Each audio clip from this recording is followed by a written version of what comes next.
Hello everyone, welcome to channel learn with ease. आज का topic है कैश फ्लो स्टेटमेंट और हम सॉल्व करेंगे question number 52, chapter 4, TS Grewal की बुक से, class 12 accounts. Online sessions, online classes के लिए आप मुझे स्क्रीन पर दिए गए नंबर पर व्हाट्सएप कर सकते हो अपना नाम और क्लास। अगर आप टीएस ग्रेवाल के साथ साथ डीके गोयल बुक को फॉलो कर रहे हो तो चैनल की प्लेलिस्ट को क्लिक करो, आपको न्यू एडिशन के सॉल्यूशंस अपलोडेड मिलेंगे। साथ में ही कम्युनिटी सेक्शन में एमसीक्यूज मिलेंगे क्विज की फॉर्मेट में, और एमसीक्यूज के सॉल्यूशंस शॉर्ट्स में। तो बहुत कुछ है चैनल पर, विजिट द चैनल। अच्छा लगे तो शेयर और सब्सक्राइब जरूर करना। क्वेश्चन में आपको बैलेंस शीट दी है फिलिप्स इंडिया लिमिटेड की, जिसके बेस पर आपको कैश फ्लो स्टेटमेंट बनाना है।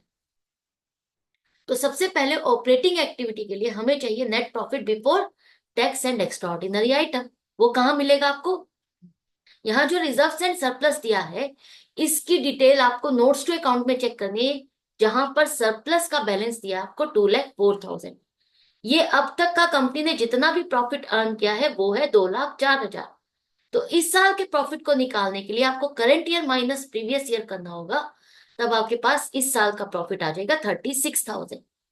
हम यहाँ पर खड़े हैं, यहां से यहां तक पहुंचना है, तो आपको जो जो चीजें माइनस की थी वो वापस से प्लस करनी है। तो अगर प्रॉफिट का एक हिस्सा रिजर्व में ट्रांसफर किया तो प्लस करो। कैसे पता चलेगा? जनरल रिजर्व जिसका लास्ट ईयर बैलेंस था 9 लाख, ये इस साल 9,30,000 हो गया। कैसे? 30,000 से जो इंक्रीज हो रहा है वो इस साल हमने जो अपना प्रॉफिट था वो 30,000 का इसमें ट्रांसफर किया, इसलिए इसका बैलेंस इंक्रीज हुआ। तो हमने ये प्रॉफिट इस साल अर्न किया, तो हमें टोटल प्रॉफिट जो अर्न किया वो निकालना है। तो वापस से जो जनरल रिजर्व में प्रॉफिट ट्रांसफर किया था उसको हम ऐड कर देंगे। डिविडेंड हमने बांटा है, तो डिविडेंड बांटा है या नहीं इसकी इंफॉर्मेशन आपको एडिशनल इंफॉर्मेशन में दी है। प्रपोज डिविडेंड नहीं है, लेकिन इंटरिम डिविडेंड दिया है कि ये हमने 1,20,000 रुपए का इस साल शेयर होल्डर्स को बांटा। तो 1,20,000 जो इंटरिम डिविडेंड आपने दिया, डिविडेंड का मतलब है प्रॉफिट का ही एक हिस्सा शेयर होल्डर्स में बांटना। और ड्यूरिंग द ईयर हम इंटरिम डिविडेंड दे देते हैं। ड्यूरिंग द ईयर, बीच में, साल में कभी भी शेयर होल्डर्स को ये डिविडेंड के रूप में हम बांट देते हैं। तो ये जो प्रॉफिट का एक हिस्सा हमने बांट दिया, ये वापस से प्लस करो 1,20,000। इसके बाद आपने कोई टैक्स का प्रोविजन भी किया होगा। प्रॉफिट अर्न किया तो उस पर आपको टैक्स भी देना पड़ेगा। टैक्स हम जाते जाकर के एंड ऑफ द ईयर जब कैलकुलेट करते हैं तब पे करते हैं, लेकिन उससे पहले एक एस्टिमेटेड टैक्स को माइनस कर देते हैं अपने प्रॉफिट में से, और जिसे हम लाइबिलिटीज में शो करते हैं शॉर्ट टर्म प्रोविजंस में। राइट? तो लास्ट ईयर था 2,25,000 और इस साल है 30,000।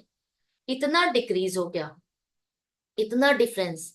ये दो फिगर आपको दिए। फर्दर यहाँ पर provision for tax made during the year है 27,000। मतलब करंट ईयर का प्रोविजन फॉर टैक्स 30,000 नहीं है। यहाँ आपको अलग से एडिशनल इंफॉर्मेशन में 27,000 कहा है कि इस साल का प्रोविजन है, तो वही आप प्लस करोगे। हमें तो करंट ईयर का प्रोविजन फॉर टैक्स प्लस करना है। ये वाला फिगर जरूरी नहीं है कि यही आपका करंट ईयर का होगा। तो जो इंफॉर्मेशन दी उसको अच्छे से पढ़ लो, फिर इसको करो। तो 27,000 को प्लस करने के बाद आपके पास आ गया net profit before tax and extra ordinary item. Extra ordinary item से रिलेटेड कोई भी इंफॉर्मेशन नहीं है, तो उसे भूल जाओ।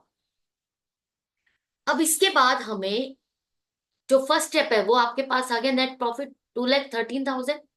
इसके बाद हमें करना होता है non cash and non operating item के लिए। तो इसके लिए आपको कैसे देखना है कि डेप्रिसिएशन है इस साल का non cash and non operating item में, फर्स्ट एडजस्टमेंट आपकी होगी डेप्रिसिएशन की। तो डेप्रिसिएशन के लिए आपको चेक करना है कि हमने एसेट पर कितना डेप्रिसिएशन लगाया। कैसे पता चलेगा? यहाँ एडिशनल इंफॉर्मेशन में कुछ नहीं दिया, लेकिन यहाँ ये दिया है कि हमने एक एसेट का हिस्सा बेचा है, 30,000 रुपीज की 36,000 में बेची।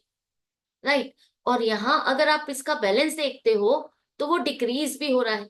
लास्ट ईयर था 12 लाख, इस साल हो गया है डिक्रीज 9,60,000।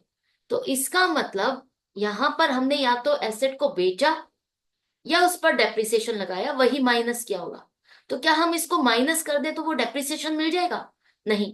ध्यान से समझो, क्योंकि हमने एसेट को सेल भी किया है, तो सारी इंफॉर्मेशन आपको गैदर करके अकाउंट बनाना है और उससे फाइनल फिगर निकालनी है। तो ओपनिंग बैलेंस था आपका 12 लाख, क्लोजिंग है 9,60,000। 36,000 में एसेट को बेचा। अब कोस्टिंग लिखा है तो कोस्टिंग का मतलब आपको हर बार कोई और इंफॉर्मेशन नहीं दी है, तो इसका मतलब आप यही लेके चलोगे ये बुक वैल्यू है, क्योंकि इसके ऊपर डेप्रिसिएशन कितना लगा कुछ भी नहीं दिया। तो हम यही मान के चलेंगे ये आपकी वो एसेट है इतने अमाउंट की जिसे आपने बेचा 36,000 में। तो 36,000 में आपने इस एसेट को बेचा तो 6,000 का प्रॉफिट हुआ। प्रॉफिट को हम कहाँ लिखेंगे? डेबिट साइड पे लिखेंगे। अब देखो डेबिट साइड का टोटल आपका आ गया 12,06,000, है ना। परचेज तो की नहीं है हमने क्योंकि डिक्रीज हो रही है। तो डिक्रीज हो रही है और परचेज करने से रिलेटेड या कुछ और इंफॉर्मेशन नहीं है, तो आपके पास 12,06,000 का टोटल आ रहा है डेबिट साइड का। डिफरेंस बन रहा है क्रेडिट साइड में। तो क्रेडिट साइड में आपके पास दो ऑप्शन होती है, एक एसेट को जो बेच करके आपको पैसा मिला, दूसरा डेप्रिसिएशन जो आपने लगाया। तो एसेट को अगर आपने बेचा वो अमाउंट तो आपको दी है, वो हमने लिख ली। तो सेकंड ऑप्शन डेप्रिसिएशन की रह गई, जो हमने इस साल इस एसेट पर डेप्रिसिएशन लगाया, तो वो है आपका 2,10,000। 12,06,000 में से अगर आप 9,96,000 को माइनस करोगे तो आपके पास आ जाएगा 2,10,000 इस साल का डेप्रिसिएशन, राइट। अब यही फिगर हमको चाहिए थी नॉन कैश एडजस्टमेंट के लिए। तो 2,10,000 ये वो खर्चा था जिसके लिए आपने कैश में पेमेंट नहीं की, राइट। इसके बाद और क्या हो सकता है? इंटेंजिबल एसेट, अगर आपने वो राइट ऑफ की है तो उसको आपको वापस से प्लस करना है, क्योंकि उसके लिए भी आपने कोई पेमेंट नहीं की। यहाँ पर कोई भी इंटेंजिबल एसेट नहीं है तो उसको भूल जाओ। अब उसके बाद नॉन ऑपरेटिंग आइटम्स के लिए भी आपको एडजस्टमेंट्स करनी है। तो नॉन ऑपरेटिंग आइटम क्या हो सकते हैं? जो इन्वेस्टिंग या फाइनेंस एक्टिविटी से रिलेटेड खर्चे या इनकम है और वो आपने प्रॉफिट एंड लॉस में डाल दिए। तो हमें सिर्फ ऑपरेटिंग प्रॉफिट चाहिए, ऑपरेटिंग एक्टिविटी का प्रॉफिट चाहिए। तो जो भी दूसरी एक्टिविटी के इनकम खर्चे जो भी हैं वो प्लस माइनस करने होंगे। तो जैसे कि एसेट को बेचना या खरीदना आपका इन्वेस्टिंग एक्टिविटी है, राइट। अब आपने अगर एसेट को बेचा और उस पर आपको प्रॉफिट हुआ 6,000 का, जैसा कि अभी हमने कैलकुलेट किया यहाँ पर, है ना। ये फिक्स्ड एसेट आपने बेची 36,000 में, 6,000 का प्रॉफिट हुआ। तो एसेट पर बेचकर प्रॉफिट तो आपने बुक कर दिया प्रॉफिट एंड लॉस में क्रेडिट साइड पर, लेकिन ये आपका इन्वेस्टिंग एक्टिविटी से रिलेटेड है। हम यहां से इसको माइनस कर देंगे ऑपरेटिंग एक्टिविटी के प्रॉफिट तक पहुंचने के लिए। और क्या हो सकता है? यहाँ पर देखो आपने एक इन्वेस्टमेंट भी बेची है 24,000 की इन्वेस्टमेंट, जो कि 25,500 में बेची। इन्वेस्टमेंट क्या है? इन्वेस्टिंग एक्टिविटी का ही हिस्सा है। नॉन करेंट इन्वेस्टमेंट्स आपकी वो एसेट है जो आपने परचेज करके रखी हुई है, और अगर आप इसको बेचते हो तो इस पर प्रॉफिट या जो भी फंड्स मिलते हैं वो आपका इन्वेस्टिंग एक्टिविटी में आएगा।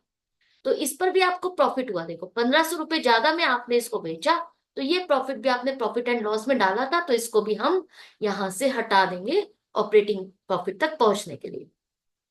यहां समझ में आ गया? सब कुछ करने के बाद अब एक चीज और देखो, आपको यहाँ पर लॉन्ग टर्म बोरोइंग्स दिया है 10% मोर्टगेज लोन, जो कि लास्ट ईयर नहीं था, इस साल है। अब लोन लेते हैं तो उस पर इंटरेस्ट देना ही होता है, डेफिनेट है। यहां पर कब लिया हमने लोन, इंफॉर्मेशन नहीं है। तो अब आपके पास दो ऑप्शन बच जाती है, आप खुद एज्यूम कर सकते हो कि हमने साल की शुरुआत में ये लोन लिया।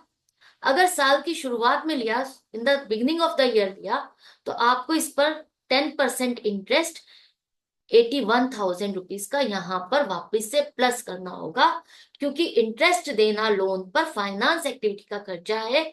और अगर आपने ये इंटरेस्ट का खर्चा प्रॉफिट एंड लॉस में डाला तो उसको आपको यहाँ पर प्लस करके दिखाना होगा। हम यहाँ पर एज्यूम करके चल रहे हैं कि ये लोन हमने एंड ऑफ द ईयर लिया, मतलब 31 मार्च 2023। तो उस केस में आपको इंटरेस्ट यहाँ पर वापस से प्लस नहीं करना। इंटरेस्ट हमने इसका मतलब पूरे साल तो यूज किया ही नहीं ना, लोन तो हमने एंड ऑफ द डे लिया है, तो उस पर इंटरेस्ट तो बनेगा ही नहीं, राइट। तो हम ये एज्यूम करके चल रहे हैं कि ये लोन हमने एंड ऑफ द ईयर लिया है 31 मार्च 2023 को, इसलिए उसका इंटरेस्ट नहीं बनता, तो हम यहाँ पर प्लस नहीं कर रहे। अब ये जो बाकी बचा था प्लस माइनस करने के बाद आपके पास पॉजिटिव आ रहा है operating profit before working capital changes 4,15,500। Next step हम क्या करेंगे? अपना करंट एसेट और करंट लाइबिलिटी से रिलेटेड जो भी चेंजेस है उसको कवर अप करेंगे। तो सबसे पहले इन्वेंट्री देखो, आपकी करंट इन्वेस्टमेंट आपकी करंट एसेट में नहीं आएगा, वो कैश एंड कैश इक्विवेलेंट का हिस्सा है। तो इन्वेंट्री आपकी डिक्रीज हो रही है, डिक्रीज हो रही है। करंट एसेट अगर डिक्रीज होती है इसका मतलब आपने बेचा, बेचोगे तो क्या होगा, इनफ्लो होगा। 90,000 का आपको इनफ्लो हुआ फंड्स का, फंड्स आपको रिसीव हुए। इसी तरह से ट्रेड रिसीवेबल्स मतलब डेटर्स, डेटर्स जहां पर आपने सामान उधार में बेचा, पहले से इंक्रीज हो गया, कितना, 7,35,000 से इंक्रीज हो गया। अगर आपने सामान उधार में बेचा तो एक तरह से आपने लोन दिया, लोन दोगे तो आउटफ्लो होगा, आउटफ्लो होगा, पेमेंट करोगे, एक तरह से आउटफ्लो हुआ, तो नेगेटिव हो गया 7,35,000। करंट एसेट का बढ़ना, एक तरह से एसेट को खरीदना है, और कोई भी एसेट को खरीदोगे तो पेमेंट करोगे और आउटफ्लो होगा। अब आपका ट्रेड पेबल्स आ जाता है। ट्रेड पेबल्स मतलब क्रेडिटर्स, क्रेडिटर्स को यहाँ पर डिक्रीज हो रहे हैं, पहले से डिक्रीज हो रहे हैं, डिक्रीज हो रहे हैं, इसका मतलब आपने पेमेंट कर दी, पेमेंट करोगे तो क्या होगा, आउटफ्लो होगा 1,02,000 का। तो प्लस माइनस करने के बाद आपके पास आ गया cash generated from operating activities 3,31,500, negative में आ रहा है। इसका मतलब क्या हुआ, ये तो आउटफ्लो है। इसमें से अभी आपको एक चीज माइनस करनी है, आपने जो इस साल टैक्स पे किया वो आपको यहां से माइनस करना है। वो कैसे निकालोगे, उसके लिए आपको प्रोविजन फॉर टैक्स अकाउंट बनाना होगा। क्योंकि देखो यहां पर provision for tax last year का 2,25,000 है, इस साल का 30,000 है, और हमने जो इस साल प्रोविजन किया वो 27,000 किया। पे कितना किया वो इंफॉर्मेशन नहीं है, उसको निकालने के लिए आपको सारी इंफॉर्मेशन फिल करनी होगी। लाइबिलिटी है तो क्रेडिट साइड पे लिखो 2,25,000, 30,000 क्लोजिंग है, राइट। और इस साल हमने प्रोविजन किया, तो प्रोविजन करोगे तो लाइबिलिटी एक तरह से इंक्रीज हो रही है, तो कहाँ लिखोगे, क्रेडिट साइड पे 27,000। तो क्रेडिट साइड का टोटल हो गया 2,52,000। इसका मतलब अगर डेबिट साइड पे डिफरेंस आ रहा है तो जो आपने इस साल टैक्स पे किया वो अमाउंट आएगी 2,22,000। 2,25,000 की जगह आपने 2,22,000 का टैक्स पे किया, इस वजह से आपका प्रोविजन फॉर टैक्स ये वाला और क्लोजिंग डिफर हो रहा है 3,000 का। इसका मतलब ये वाला जो आपका रह गया ओपनिंग का टैक्स जमा करना, वो इसमें ऐड हो गया। हमने जो टैक्स पे किया हमें फिगर मिल गई। अब आ जाओ यहाँ पर, लेस टैक्स पे 2,22,000, पे कर रहे हो तो आउटफ्लो होगा, आउटफ्लो आपका और भी इंक्रीज हो गया, तो cash used in operating activities 5,53,500। Next आएगा आपका इन्वेस्टिंग एक्टिविटीज। तो इन्वेस्टिंग एक्टिविटीज में आपने property plant and equipment account बनाया, वहां पर हमने एक एसेट को बेचा 36,000, 36,000 में एसेट को बेचा तो इनफ्लो होगा, इनफ्लो हुआ 36,000 का। इसी तरह से आपने नॉन करेंट इन्वेस्टमेंट, ये आपकी इंक्रीज हो रही है, इसके हिसाब से तो परचेज हुई है, लेकिन एडिशनल इंफॉर्मेशन में आप चेक करते हो तो इन्वेस्टमेंट को आपने बेचा भी है, तो आपको ये अकाउंट बनाना पड़ेगा। तो ओपनिंग लिखो 1,50,000, क्लोजिंग लिखो 1,80,000। अब ये आपने इन्वेस्टमेंट बेची तो 25,500 आपको मिले, और जो एसेट बेच दी वो आपके पास नहीं है तो वो आपको हटानी है। तो हमको जितना पैसा मिला यहाँ दिखाओगे, और जो अगर आपको इसके ऊपर प्रॉफिट हुआ तो वो डेबिट साइड पर आएगा 1,500 रुपये। क्योंकि जो एसेट बेची है उसकी वैल्यू तो 24,000 है, हमको यहाँ से 24,000 रुपये अमाउंट हटानी है। लेकिन हम डायरेक्टली 24,000 नहीं दिखा सकते, हम उतना ही दिखा सकते हैं, उसी तरह से दिखा सकते हैं कि हमें बेनिफिट क्या क्या मिला। तो 25,500 रुपीज आपको मिले इसको बेच करके, 1,500 रुपये का प्रॉफिट हुआ, राइट, वो डेबिट साइड पे दिखाओ। क्रेडिट साइड का टोटल है 2,05,500 और डेबिट साइड का टोटल 2,51,500। डिफरेंस डेबिट साइड का, इसका मतलब आपने परचेज की 54,000 की, ये बैलेंसिंग फिगर आपको मिल गई। अब देखो आपने इन्वेस्टमेंट को बेचा, इनफ्लो हुआ 25,500, टोटल इनफ्लो आपके पास आ गया। आपने एसेट को परचेज किया, परचेज करा 54,000 का, तो आउटफ्लो हुआ। तो प्लस माइनस करने के बाद cash flow from investing activities positive है 7,500। नेक्स्ट है आपका फाइनेंसिंग एक्टिविटीज। तो शेयर कैपिटल में तो कोई चेंज नहीं है, लेकिन हाँ आपने लोन लिया है इस बार, तो लोन लेने से फंड्स का इनफ्लो हुआ 8,10,000। इंटरेस्ट हमने इस पर दिया नहीं, लेकिन हाँ, हमने डिविडेंड जरूर दिया है, इंटरिम डिविडेंड, जो कि आपका फाइनेंस एक्टिविटीज में आएगा। आउटफ्लो 1,20,000, तो इनफ्लो हो गया 6,90,000 फाइनेंस एक्टिविटीज का। तीनों एक्टिविटी का प्लस माइनस आपके पास है, तो पॉजिटिव आंसर आ रहा है, तो इसका मतलब net increase in cash and cash equivalent 1,44,000। इस साल हमें सभी एक्टिविटीज को करने के बाद हमने कैश का बैलेंस इतनी अमाउंट से इंक्रीज किया। हमारा ओपनिंग बैलेंस कितना था? Current investment plus cash and cash equivalent को करोगे तो आपका था ओपनिंग 4,47,000। हम कह रहे हैं हमने इतना बैलेंस और इंक्रीज कर दिया, तो एंड ऑफ द ईयर हमारे पास होना चाहिए 5,91,000। तो चेक करो, ये टोटल हमारा 5,91,000 आ रहा है हमारे अकॉर्डिंग। तो क्या बैलेंस शीट में भी यही है? बैलेंस शीट में है 5,70,000 और 21,000, ये टोटल भी 5,91,000 बनता है। इसका मतलब आपका मैच कर रहा है, क्वेश्चन करेक्ट है, बिल्कुल परफेक्ट है। तो आई होप आपको अच्छे से समझ में आ गया, डाउट या कंफ्यूजन नहीं रही होगी। फिर भी कहीं है तो आप कमेंट सेक्शन में लिख करके पूछ सकते हो। हम मिलेंगे नेक्स्ट वीडियो में नेक्स्ट क्वेश्चन के साथ। Goodbye and take care.